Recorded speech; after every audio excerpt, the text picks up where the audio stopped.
Having risen from the dead, Jesus explained to his followers that he will soon be ascending to heaven. They were afraid to lose him again.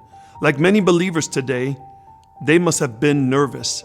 We aren't sure how to share our faith. We feel weak to temptation and know our hearts are still prone to turn towards sin. Jesus' commands to take his good news to the world can feel overwhelming. But we aren't left to do this work in our own power. Jesus explained to those nervous first disciples, "You will receive power when the Holy Spirit comes upon you, and you will be my witnesses, telling people about me everywhere, in Jerusalem, throughout Judea and Samaria, and to the ends of the earth." After saying this, Jesus was taken up into the cloud. He ascended into heaven. What Jesus promised came a few days later. Those believers were filled with the Holy Spirit and began to speak in new tongues.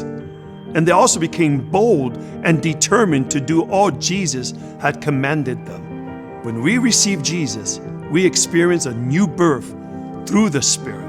But the Spirit's work is not done. Just as there was more for those first believers and those throughout the book of Acts and many more across church history, there is a distinct and subsequent baptism in the Spirit available for all who follow Jesus.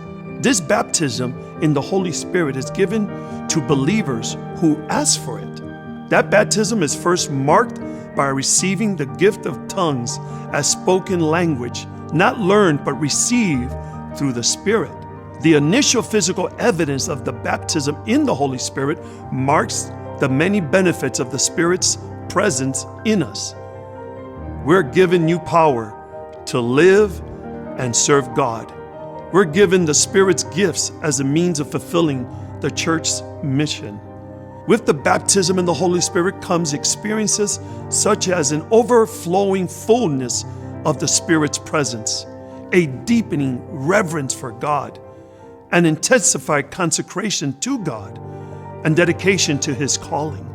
Our love for Christ becomes more active when we find our love growing for His Word and for the lost.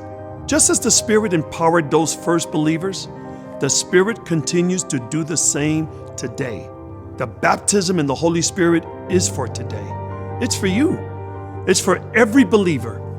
We need only ask.